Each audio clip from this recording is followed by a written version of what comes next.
Alcoholics anonymous அத்தியாயம் 11. ஒளிமயமான எதிர்காலம். பெரும்பாலான சாதாரண மக்களுக்கு குடிப்பது என்றால் விருந்தில் மகிழ்வது, தோழமை, மகிழ்ச்சியான விஷயங்களைப் பற்றி நினைப்பது, இவையெல்லாம் தான் கவலை. தொல்லை, சலிப்பு இவைகளிலிருந்து விடுதலை பெற அது ஒரு வழி.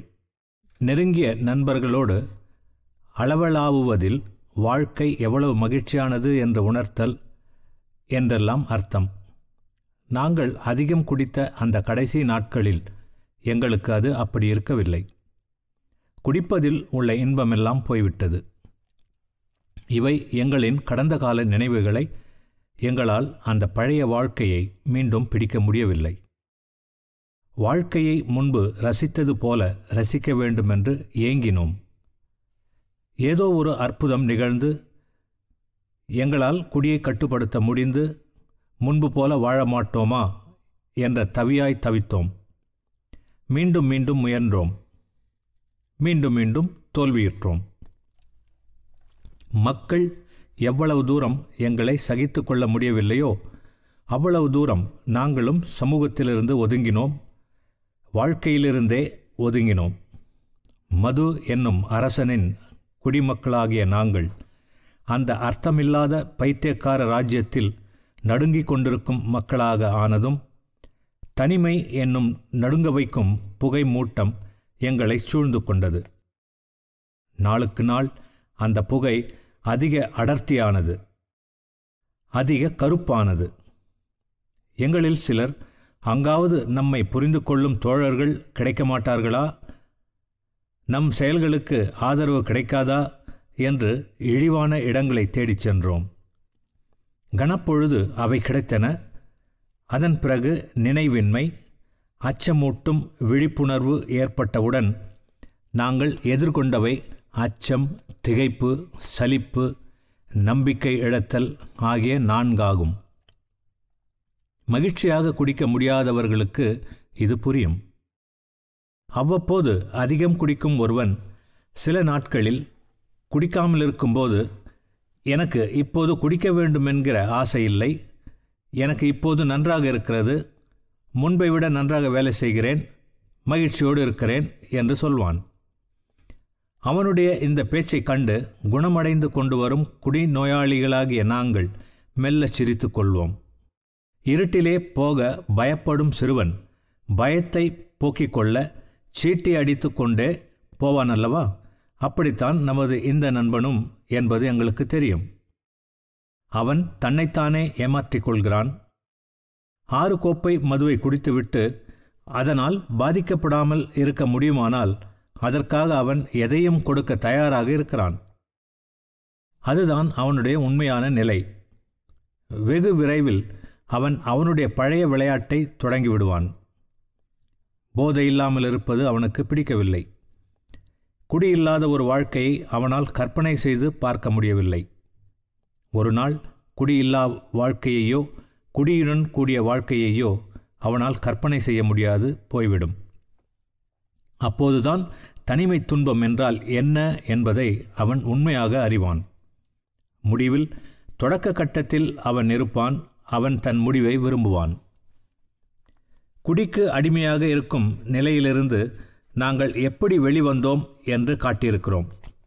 ஆம், விருப்பம் உள்ளவனாக இருக்கிறேன்.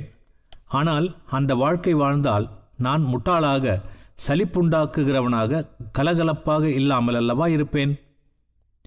நான் பார்க்கிற சில நேர்மையானவர்கள் போலல்லவா ஆகிவிடுவேன். குடி இல்லாமல் இருக்க வேண்டும் என்று எனக்கு தெரிகிறது. ஆனால் அது எப்படி முடியும்? குடியை ஈடு செய்ய வேறு எதையாவது உங்களால் காட்ட முடியுமா? ஆம், அதற்கு ஈடாக ஒன்று இருக்கிறது.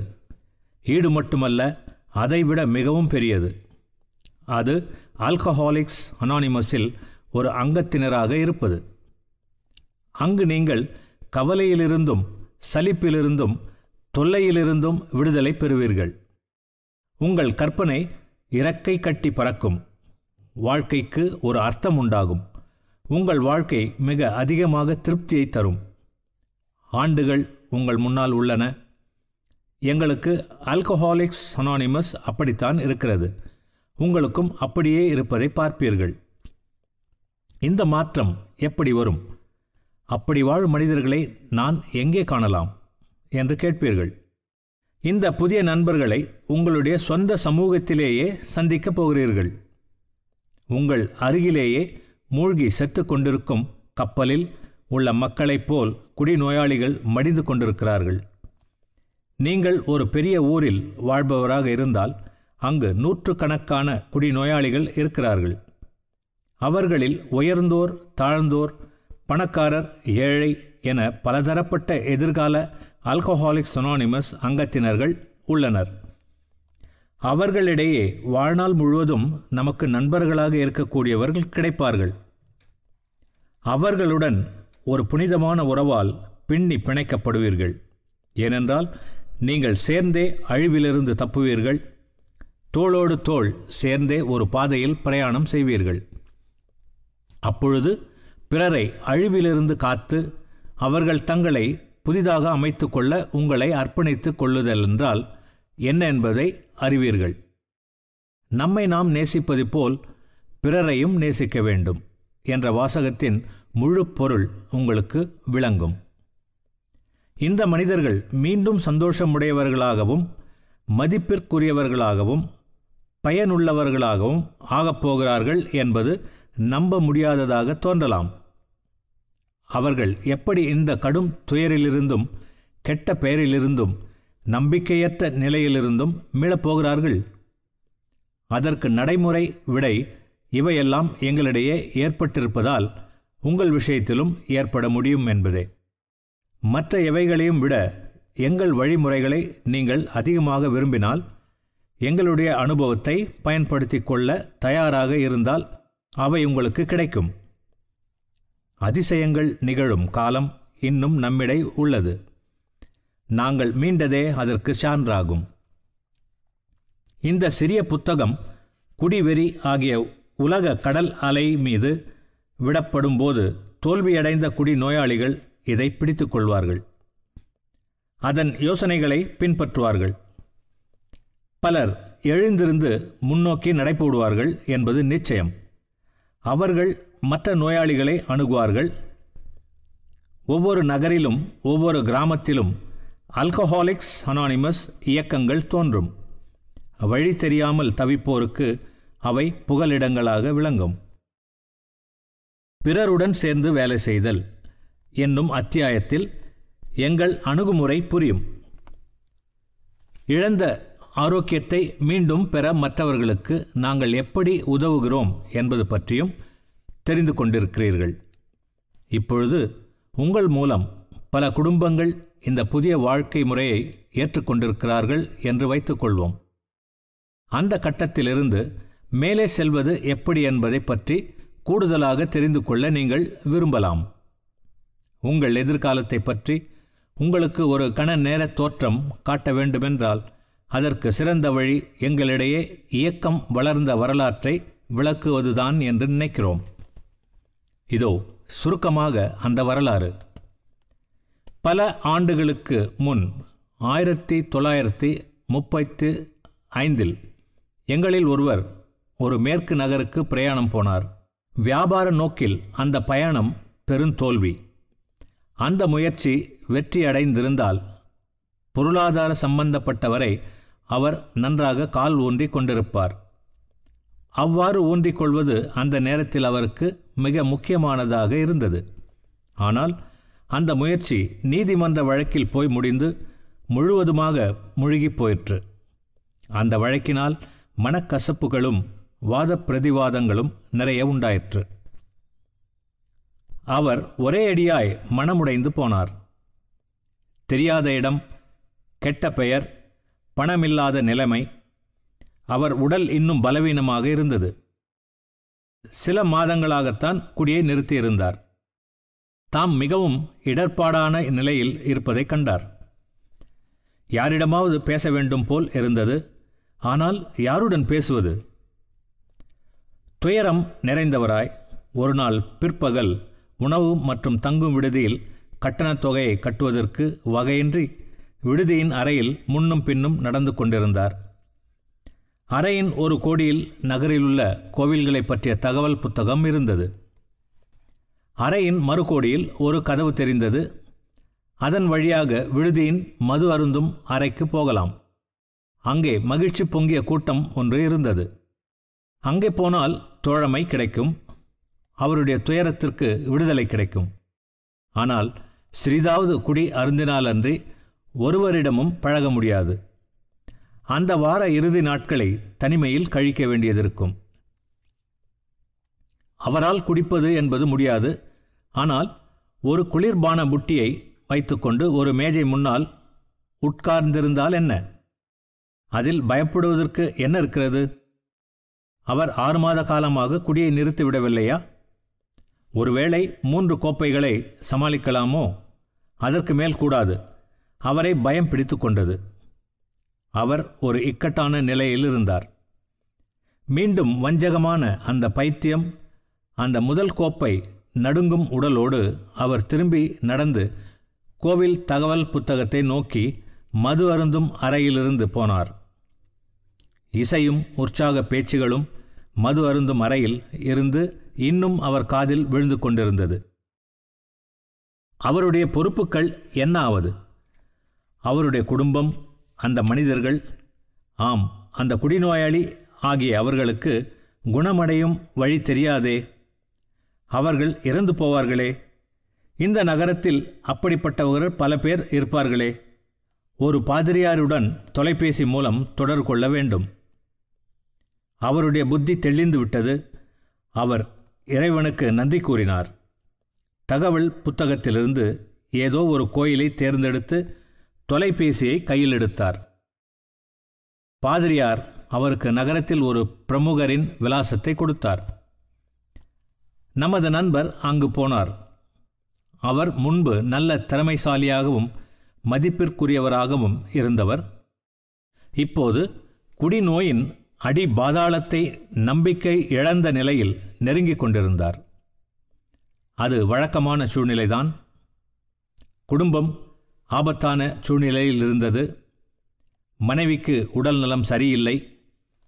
குழந்தைகள் கலங்கி போயிருந்தார்கள். பல கட்ட வேண்டிய கட்டணங்கள் கட்டாமல் இருந்தன.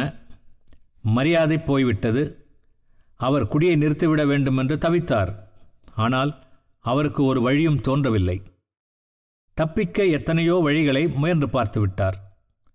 தாம் இயல்பான நிலையிலிருந்து மாறுபட்டிருப்பதை உணர்ந்து மனம் வருந்தினார். ஆனால் குடிநோயாளியின் நிலைமை என்ன என்பதை அவர் இன்றும் பூரணமாக தெரிந்து கொள்ளவே இல்லை. நமது நண்பர் தம்முடைய அனுபவத்தை அந்த மனிதரிடம் கூறியபோது அவர் எவ்வளவுதான் சுயசக்தியை உபயோகித்தாலும் அவரால் நீண்ட காலம் குடியை நிறுத்த முடியவில்லை என்பதை ஒப்புக்கொண்டார். ஆனால் அந்த ஆன்மீக வழியை பற்றி சொன்னபோது இவ்வழி தனக்கு மிக அவசியம் என்று, ஆனால் அதற்கு கொடுக்க வேண்டிய விலை மிக அதிகம் என்று அவருக்கு தோன்றியது. அவருடைய குடிவெறியை பற்றி அறிந்தால் துன்பப்படக்கூடியவர்களை நினைத்து கவலைப்பட்டார்.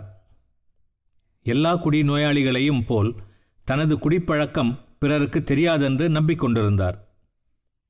யாரிடமிருந்து தமக்கு பிழைப்பு கிடைக்கிறதோ அவர்களிடமே தான் ஒரு பெரிய குடிகாரன் என்று ஒப்புக்கொண்டு மிச்சமிருந்த தொழிலையும் கெடுத்து கொண்டு குடும்பத்திற்கு ஏன் மேலும் கஷ்டத்தை உண்டாக்க வேண்டும் என்று அவர் வாதாடினார்.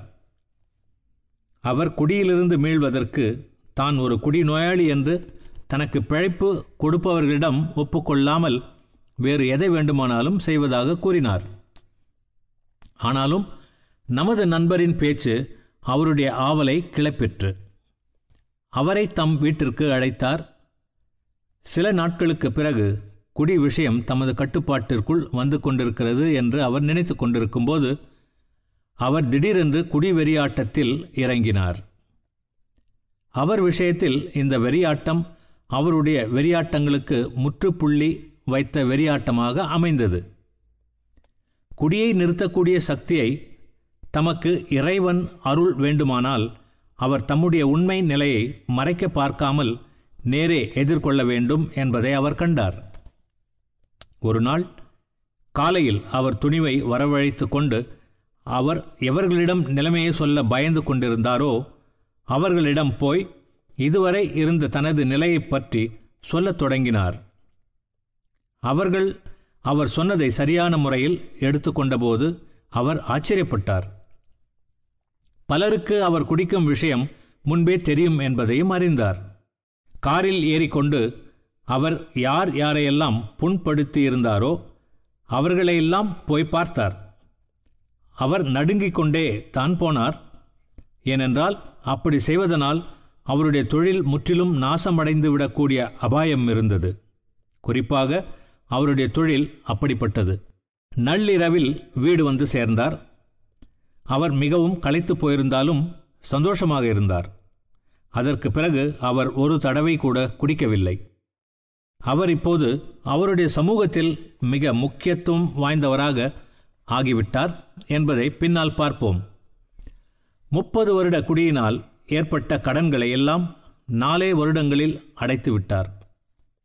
ஆனால் அந்த 2 நண்பர்களுக்கும் வாழ்க்கை அவ்வளவு எளிதாக இருக்கவில்லை.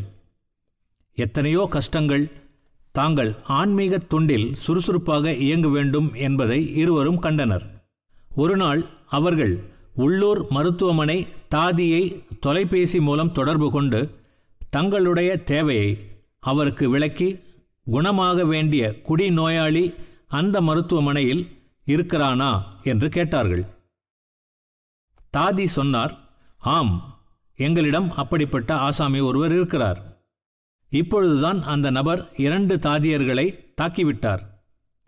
குடித்துவிட்டால் முழு பைத்தியம் ஆகிவிடுகிறார். குடி இல்லாத போது மிகவும் நல்லவராக இருக்கிறார். கடந்த 6 மாதங்களில் 8 தடவை இங்கே சேர்க்கப்பட்டிருக்கிறார். ஒரு காலத்தில் அவர் இந்த நகரத்தின் பிரபல வழக்கறிஞராக இருந்தார். ஆனால் இப்போது அவரை கட்டி போட்டிருக்கிறோம்.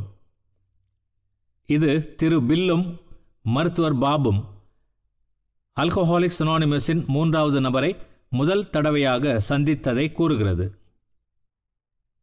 முன்னோடிகள் பகுதியை பார்க்கவும். இந்த மூவரின் சந்திப்பால் 1935 ஓஹியோ என்னும் மாவட்டத்தில் உள்ள அக்ரான் என்னும் நகரத்தில் ஆல்கஹாலிக்ஸ் அனானிமஸின் முதல் குழு தோன்றியது. எங்களுக்கு நோயாளி கிடைத்துவிட்டார்.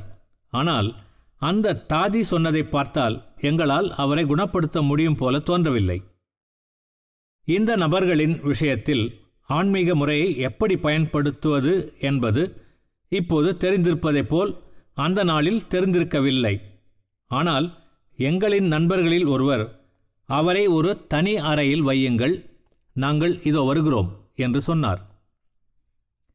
2 நாட்களுக்கு பிறகு ஒரு வருங்கால ஆல்கஹாலிக்ஸ் அனானிமஸின் அங்கத்தினர் அவருடைய படுக்கைக்கு பக்கத்தில் இருந்த முன்பின் அறியாத நபர்களை பார்த்து, நீங்கள் யார்? என்னை ஏன் இந்த தனி அறையில் வைத்திருக்கிறீர்கள்? நான் இதற்கு முன் எப்போதும் பொது நோயாளிகளின் பகுதியில்தான் இருப்பேன் என்றார். பார்க்க வந்தவர்களில் ஒருவர், நாங்கள் உங்களது குடிநோய்க்கு சிகிச்சை அளிக்க வந்திருக்கிறோம் என்றார். அவருடைய முகத்தில் நம்பிக்கையின்மையின் சாயல் அப்படியே எழுதி ஒட்டியிருந்தது. அவர் சொன்னார், அப்படியா? அது வீண் முயற்சி. ஒன்றும் என்னை குணப்படுத்த முடியாது. நான் இறுதி கட்டத்திற்கு வந்துவிட்டேன். கடைசி 3 தடவையும் மருத்துவமனையிலிருந்து வீடு போய் சேரும் முன்பே குடித்தேன். இங்கிருந்து வெளியே போவதற்கு கூட எனக்கு பயம். என்னால் அதை புரிந்து கொள்ளவே முடியவில்லை. 1 மணி நேரமாக அந்த 2 நண்பர்களும் அவர்களுடைய குடி அனுபவம் பற்றி அவரிடம் சொன்னார்கள். அவர்களுடைய கதையை கேட்டு திரும்ப திரும்ப என்னைப் போலவே தான் நானும் அப்படித்தான் குடிக்கிறேன் என்று அவர் சொல்லிக் கொண்டிருந்தார். அவருடைய உடல் குடி என்னும் விஷம் கலந்திருக்கிறது என்பதையும், அந்த விஷம் எப்படி குடி நோயாளியின் உடலை மோசமாக்கி அவனுடைய மனதையும் பாதிக்கிறது என்பதையும் நண்பர்கள் அவருக்கு எடுத்துரைத்தனர். முதல் கோப்பைக்கு முன் இருக்கக்கூடிய மனநிலையை பற்றி நிறைய பேசினார்கள். ஆம், அதேதான் என் கதையும். சிறிதும் வேறுபாடில்லை. நீங்கள் உங்களை பற்றி நன்றாகத்தான் தெரிந்து வைத்திருக்கிறீர்கள். ஆனால் எனக்கு அதனால் என்ன லாபம் என்று எனக்கு தெரியவில்லை. உங்களுக்கு ஏதோ ஒரு அந்தஸ்து இருக்கிறது, எனக்கும் ஒரு காலத்தில் இருந்தது, ஆனால் இப்போது இல்லை. நீங்கள் சொன்னதை கேட்ட பிறகு என்னால் நிறுத்த முடியாது என்பது முன்னைவிட தெளிவாக தெரிகிறது என்றார் நோயுள்ள அந்த மனிதர். இதை கேட்டதும் வந்தவர்கள் வயிறு குலுங்கி சிரித்தார்கள். அதை கண்டு அந்த வருங்கால ஆல்கஹாலிக்ஸ் அனானிமஸ் உறுப்பினர், நீங்கள் சிரிப்பதற்கு என்ன இருக்கிறது என்று கேட்டார். அந்த இரு நண்பர்களும் தங்களுடைய ஆன்மீக அனுபவம் பற்றியும் அவர்கள் பின்பற்றிய செயல்முறை பற்றியும் அவருக்கு எடுத்து சொன்னார்கள். அவர் இடைமறித்து, நான் கோயிலுக்கு போகும் விஷயத்தில் மிகவும் கண்டிப்பாக இருப்பவன், இருந்தாலும் அது வேலை செய்யாது. இரவில் கண்மூடித்தனமாக குடித்த பின் மறுநாள் காலையில் பாதி குடிமயக்கத்தில் நான் இறைவனை நோக்கி பிரார்த்திப்பேன். இனிமேல் ஒரு சிறு குடி கூட என் வாயில் படாது என்று வாக்குறுதி எடுத்துக்கொள்வேன். ஆனால் காலை 9 மணிக்குள் மீண்டும் குடியில் மூழ்கிவிடுவேன். மறுநாள் நாங்கள் சொல்வதை காது கொடுத்து கேட்டார். இரவு முழுவதும் அதை பற்றி சிந்தித்திருக்கிறார். நீங்கள் சொல்வது சரியாக இருக்கலாம், இறைவனால் முடியாத காரியம் எதுவும் இல்லை. பின்னால் இதையும் சேர்த்து கொண்டார். ஆனால் அந்த குடிவெறியோடு நான் தனியாக போராடிய போது அவர் உதவவில்லை. 3ஆம் நாள் அந்த வழக்கறிஞர் அவருடைய வாழ்க்கை பொறுப்பை அவருடைய இறைவனிடம் ஒப்படைத்து விட்டார். தேவையான எதையும் செய்ய முழு மனதோடு சம்மதித்தார். அவருடைய மனைவி வந்தாள். அவளுடைய கணவருக்கு விடிவு காலம் வரும் என்று நம்ப அவளுக்கு கஷ்டமாக இருந்தது. ஆனால் அவளுடைய கணவரிடத்தில் ஒரு மாற்றத்தை காண்பதாக அவர் நினைத்தார். அவர் ஆன்மீக அனுபவம் பெற தொடங்கிவிட்டார் என எண்ணினாள். அன்று பிற்பகல் தமது ஆடைகளை அணிந்து கொண்டு ஒரு சுதந்திர மனிதனாக அவர் மருத்துவமனையிலிருந்து வெளியேறினார். அவர் ஒரு அரசியல் தேர்தலில் இறங்கி வேலை செய்தார். சொற்பொழிவுகள் ஆற்றினார். மனிதர்கள் கூடுகிற எல்லாவிதமான இடங்களுக்கும் போனார். பல இரவுகள் வெளியே தங்கினார். தேர்தலில் தோற்றுவிட்டார். ஆனால் குறைந்த ஓட்டு வித்தியாசத்தில்தான் தோற்றார். அது முக்கியமல்ல. அவர் இறைவனை கண்டு கொண்டார். இறைவனை கண்டுபிடித்ததில் தம்மை உணர்ந்து கொண்டார். இது நடந்தது 1935 ஜூன் மாதம். அதற்கு பிறகு அவர் குடிக்கவே இல்லை. அவருடைய சமூகத்தில் மதிப்பிற்குரிய பயனுள்ள ஒரு உறுப்பினராகவும் ஆனார். பலர் குடியை நிறுத்துவதற்கு அவர் உதவியிருக்கிறார்.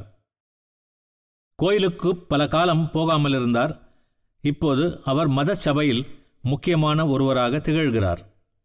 ஆகவே அந்த நகரத்தில் 3 குடிநோயாளிகள் இருந்தார்கள்.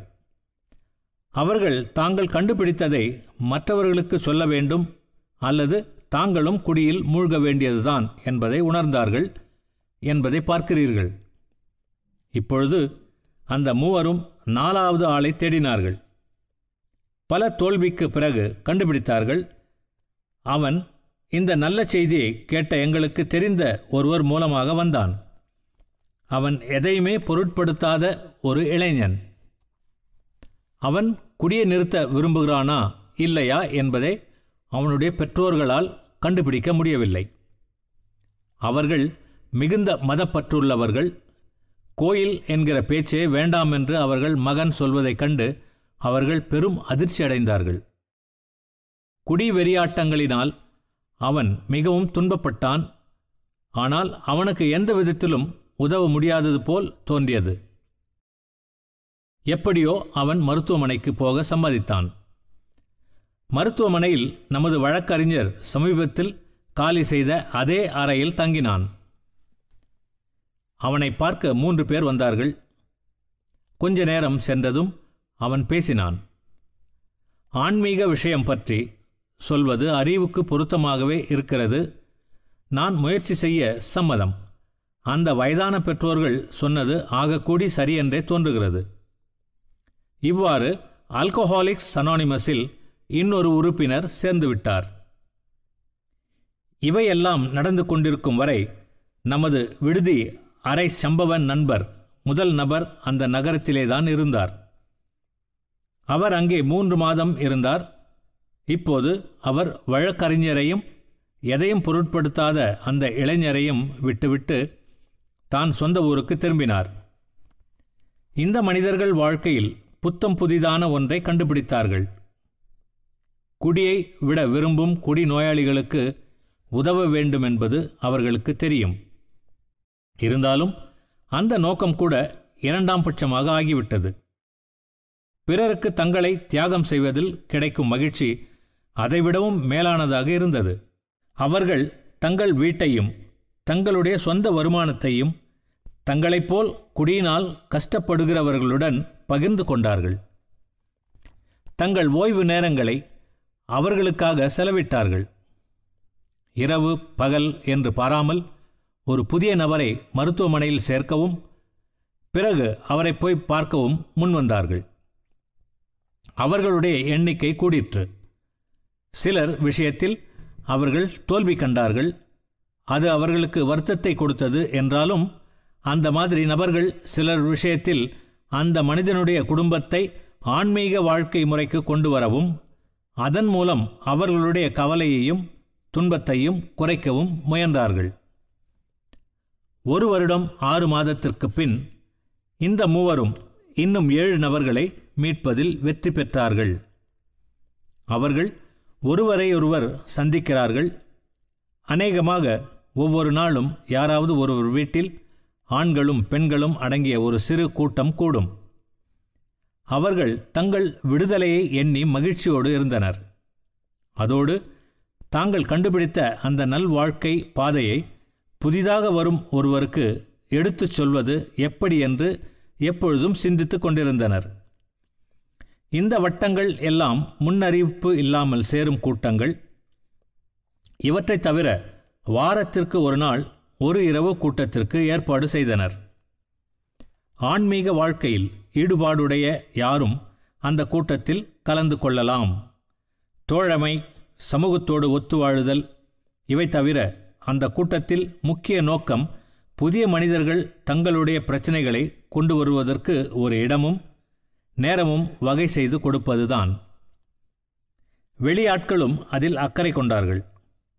ஒரு தம்பதிகள் தங்கள் வீட்டை இந்த பலதரப்பட்ட வித்தியாசமான மக்களை உடைய இக்கூட்டத்தாரின் உபயோகத்திற்காக கொடுத்தார்கள். இப்பொழுது அந்த தம்பதியினர் இதை கூட்டத்தாரால் பெரிதும் கவரப்பட்டு தங்கள் வீட்டை இவர்களுடைய பணிக்கென்றே அர்ப்பணித்து விட்டார்கள். குடும்ப கவலையில் சித்தம் கலங்கி போன மனைவிமார்கள் இந்த வீட்டிற்கு வருகிறார்கள். தங்களுடைய பிரச்சனைகளை புரிந்து கொண்டு அன்பு காட்டுகிற பெண்களின் தோழமையால் ஆறுதல் பெறுகிறார்கள். அந்த பெண்களின் கணவன்மார்களின் அனுபவத்தை பகிர்ந்து கொள்வது மூலம் அவர்களுக்கு ஏற்பட்டுள்ள அற்புதமான மாற்றத்தை பற்றி கேட்கிறார்கள். இந்த பெண்களில் கணவன்மார் மறுமுறை தடுமாறும்போது எப்படி அவர்களை மருத்துவமனையில் சேர்க்க வேண்டும், எப்படி அவர்களை அணுக வேண்டும் என்றெல்லாம் நல் ஆலோசனைகள் பெறுகிறார்கள். எத்தனையோ பேர் தங்களுடைய மருத்துவமனை அனுபவத்தால் இன்னும் திகைப்படைந்த நிலையில் இருந்தார்கள். இந்த வீட்டினுள் காலடி வைத்ததன் மூலம் விடுதலை பெற்றுள்ளனர். அதனுள் சென்ற பல குடிநோயாளிகள் தங்கள் பிரச்சினைக்கான தீர்வோடு வெளிவந்தனர். உள்ளே இருந்த அந்த மகிழ்ச்சியான கூட்டத்தினர் தங்களுடைய பழைய கசப்பான அனுபவங்களையும் பற்றி பேசி சிரிப்பதைக் கண்டு தன் பிரச்சனையை உணர்ந்து கொண்டான்.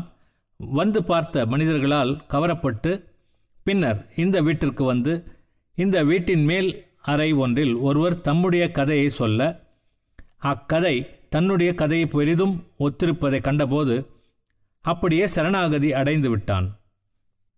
இங்குள்ள பெண்களின் முகத்தில் தெரிந்த அகத்தின் அழகு அங்குள்ள ஆண்களின் கண்களில் தெரிந்து விவரிக்க முடியாத ஒன்று அந்த வீட்டில் நிலவிய எழுச்சி தரும் புத்துணர்ச்சி தரும் சூழல் எல்லாம் சேர்ந்து அவனை அதுவே புகலிடம் என்று உணரச் செய்தன. அவனுடைய பிரச்சினை, அவர்கள் சொல்லும் நடைமுறைக்கேற்ற அணுகுமுறை, சகிப்புத்தன்மை இவையெல்லாம் இருந்தன.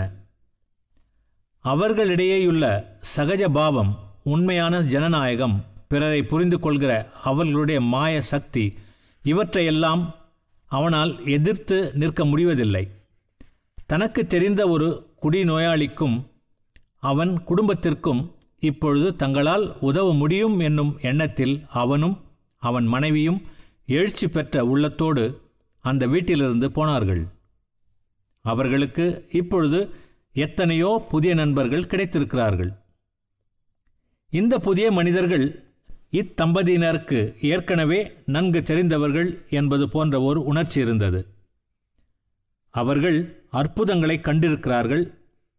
இவர்கள் விஷயத்திலும் அற்புதங்கள் நிகழப்போகிறது. அன்பு செய்யும் சர்வ அன்புமிக்க சர்வ வல்லமை பொருந்திய இறைவனை கண்டார்கள். இதுவே அவர்கள் அறிந்த பேருண்மை. இப்பொழுது வாரக்கூட்டத்திற்கு வருகிறவர்களுக்கு இந்த வீட்டில் இடம் போதவில்லை.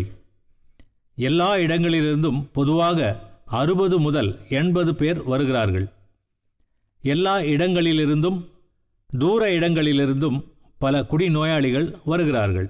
சுற்றுப்புற நகரங்களில் உள்ள குடும்பங்கள் இந்த கூட்டங்களுக்காக வெகு தூரம் வாகனங்களில் பிரயாணம் செய்து வருகிறார்கள்.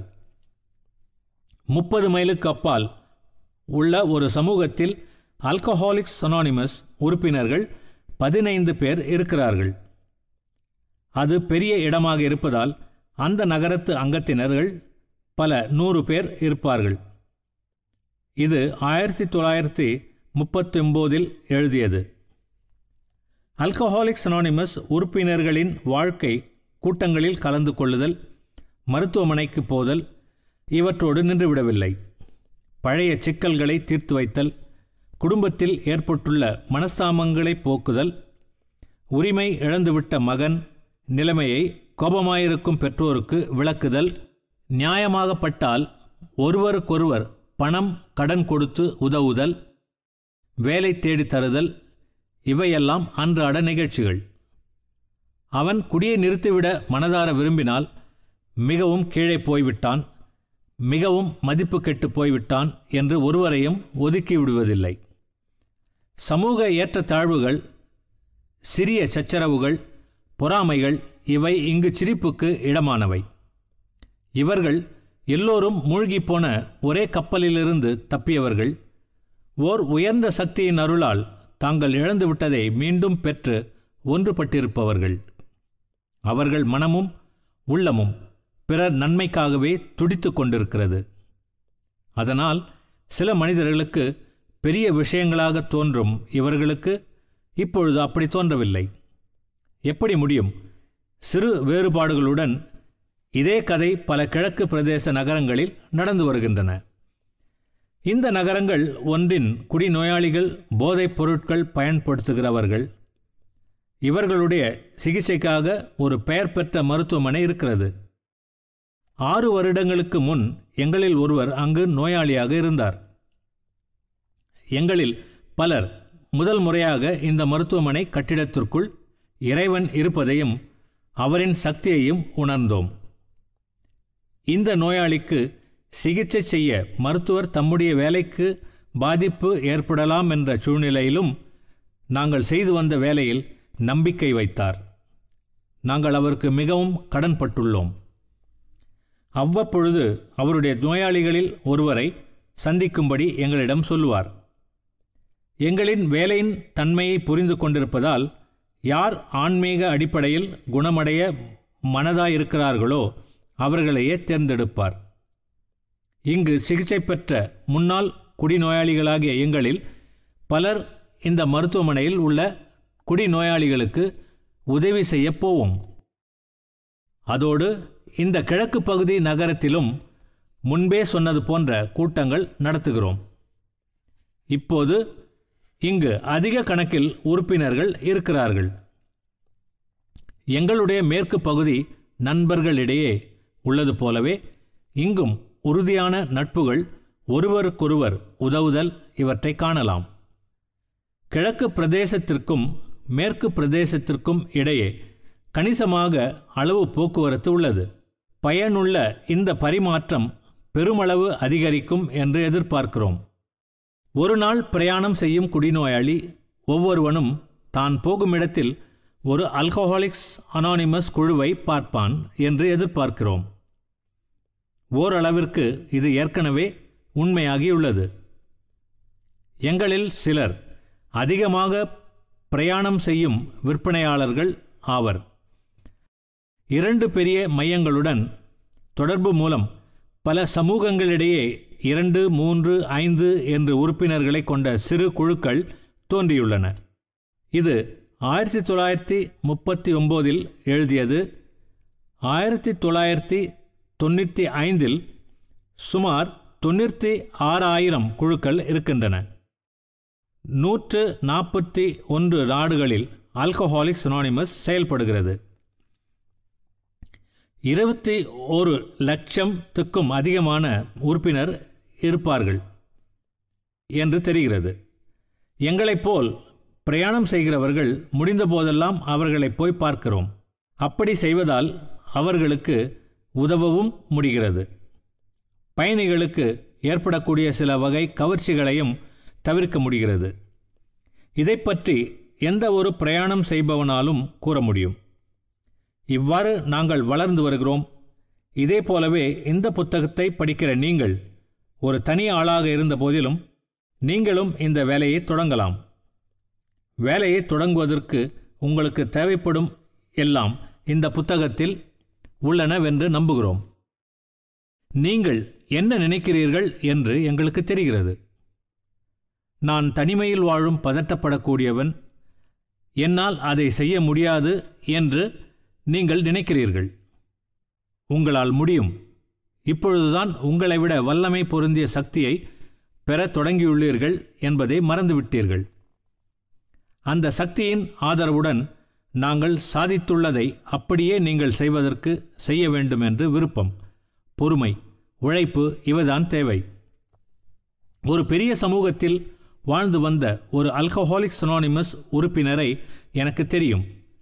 சில வாரங்கள் அங்கு வசித்ததிலேயே வேறெந்த நகரத்தையும் விட அந்த நகரத்தில் 1 சதுர மைலுக்குள் அதிகமாக குடிநோயாளிகள் இருப்பார்கள் என்பதை கண்டுபிடித்தார். இது இதை எழுதுவதற்கு முன் உள்ள நிலை. 1939 நகர அதிகாரிகள் கவலை கொண்டார்கள். நமது நண்பர் அந்த சமூகத்தின் மனநல ஆரோக்கிய சம்பந்தமாக சில பொறுப்புகளை ஏற்றுக்கொண்டிருந்த ஒரு மனநல மருத்துவருடன் தொடர்பு கொண்டார். அந்த மருத்துவர் நல்ல திறமைசாலி, நிலைமையை சமாளிக்க பயனளிக்கக்கூடிய எந்த முறையையும் பின்பற்ற அவர் மிக மிக ஆவலுள்ளவராய் இருந்தார். அதற்கு என்ன செய்யலாம் என்று ஆலோசனை கேட்டார். ஆகவே நமது நண்பர் தன் அனுபவத்தை சொல்லத் தொடங்கினார். அது நல்ல பலனை கொடுக்கக்கூடும் என்ற நம்பிக்கையோடு தம்முடைய நோயாளிகளுக்கிடையேயும் அவர் வேலை செய்யும் இன்னொரு சிறு மருத்துவமனையில் இருக்கும் குடிநோயாளிகளுக்கிடையேயும் சோதனை செய்ய சம்மதித்தார். அங்கே இன்னொரு பெரிய பொது மருத்துவமனை இருந்தது. அந்த மருத்துவமனைக்கு குடிநோயால் துயரத்தில் ஆழ்ந்துள்ள பலர் வருவார்கள். அந்த மருத்துவமனையில் தலைமை மனநல மருத்துவருடன் பேசி சிலரை தேர்ந்தெடுத்து அனுப்புவதற்கு ஏற்பாடு செய்தோம். ஆகவே எங்கள் சக குடிநோயாளிக்கு விரைவில் ஏராளமான நண்பர்கள் உண்டாகிவிடுவார்கள். அவர்களில் சிலர் மீள முடியாமல் குடியில் மூழ்கிவிடுவார்கள். எங்கள் அனுபவங்கள் திடமான அளவையாக இருந்தால் நாங்கள் அணுகிறவர்களில் பாதிக்கு மேலே ஆல்கஹாலிக்ஸ் அனானிமஸ் உறுப்பினர்களாக ஆகிவிடுவார்கள். இந்த நகரத்திலுள்ள சில குடிநோயாளிகள் தங்களைத்தானே உணர்ந்து கொண்டு பிறரை மீண்டும் வாழ்க்கையை சந்திக்க உதவுவதில் உள்ள மகிழ்ச்சியை கண்டுபிடித்தார்கள் என்றால் பின் இந்த நகரிலுள்ள குடிநோயாளிகளில் குணமாக விரும்புகிற குடிநோயாளி ஒருவன் பாக்கியில்லாமல் எல்லோருக்கும் குணமாகும் வாய்ப்பு கிடைக்கும் வரை இந்த வேலை வளர்ந்து கொண்டே போகும். இன்னும் நீங்கள் இப்படி சொல்லலாம், இந்த புத்தகத்தை எழுதும் உங்களுடன் தொடர்பு கொள்ளும் நல் வாய்ப்பு எனக்கு கிடைக்கும் வழி இல்லையே. நம்மால் அது பற்றி நிச்சயமாக சொல்ல முடியாது. ஏனென்றால் அதை முடிவு செய்வது இறைவன் ஆவார். நீங்கள் எப்பொழுதும் உண்மையில் இறைவனையே நம்பிக்கொண்டிருக்க வேண்டுமென்பதை ஒருபோதும் மறந்துவிடாதீர்கள். நீங்கள் ஆசைப்படுகிற தோழமை இயக்கத்தை எவ்வாறு உருவாக்குவது என்பதை உங்களுக்கு காட்டுவார். ஆல்கஹாலிக்ஸ் அனானிமஸுக்கு நீங்கள் எழுதினால் நாங்கள் மகிழ்ச்சி அடைவோம். எங்கள் தபால் பெட்டி எண் 459, கிராண்ட் சென்ட்ரல் ஸ்டேஷன், நியூயார்க் 10163. எங்கள் புத்தகத்தில் கூறப்பட்டுள்ளது ஆலோசனைகளே. நாங்கள் அறிந்து கொண்டது மிகவும் குறைவு என்பதை நாங்கள் அறிந்திருக்கிறோம். இறைவன் எப்பொழுதும் நம் பக்கம் இருந்து மேலும் மேலும் அருள் புரிவார். இன்னும் இந்த நோயுடன் இருக்கும் அந்த மனிதனுக்கு ஒவ்வொரு நாளும் நீங்கள் என்ன செய்யலாம் என்று உங்கள் தியானத்தின் போது அவரை கேளுங்கள். உங்கள் வாழ்க்கையில் இருக்குமானால் கட்டாயம் பதில் வரும். உங்களிடமில்லாத ஒன்றை நீங்கள் பிறருக்கு கொடுக்க முடியாதல்லவா? அவருடன் உங்களுக்குள்ள உறவு சரியானதாய் இருக்கும்படி பார்த்து கொள்ளுங்கள். அப்பொழுது உங்கள் வாழ்க்கையிலும் எண்ணற்ற மற்றவர்களின் வாழ்க்கையிலும் குறிப்பிடத்தக்க நல்ல சம்பவங்கள் நிறைவேறும். இதுவே நீங்கள் அறிந்த பெரிய உண்மை. நீங்கள் இறைவனை அறிந்து கொண்ட அளவில் இறைவனின் கைகளில் உங்களை ஒப்படைத்து விடுங்கள். நீங்கள் செய்த பிழைகளை அவரிடமும் உங்கள் நண்பர்களிடமும் ஒத்துக்கொள்ளுங்கள். உங்கள் பழைய வாழ்க்கையின் தவறுகளை சரி செய்யுங்கள். நீங்கள் கண்டெடுத்ததை தாராளமாக மற்றவர்களுக்கு கொடுங்கள். எங்களுடன் சேருங்கள். சக்தி வாய்ந்த இந்த ஆன்மீக இயக்கத்தில் நாங்கள் உங்களுடன் இருப்போம். மகிழ்ச்சி பொங்கும் ஆனந்தமான எதிர்காலத்தின் பாதையில் நீங்கள் நடந்து செல்லும்போது எங்களில் சிலரை நீங்கள் நிச்சயம் சந்திப்பீர்கள். அதுவரை இறைவன் உங்களை ஆசீர்வதிப்பாராக, உங்களை நலமுடன் வைத்திருப்பாராக.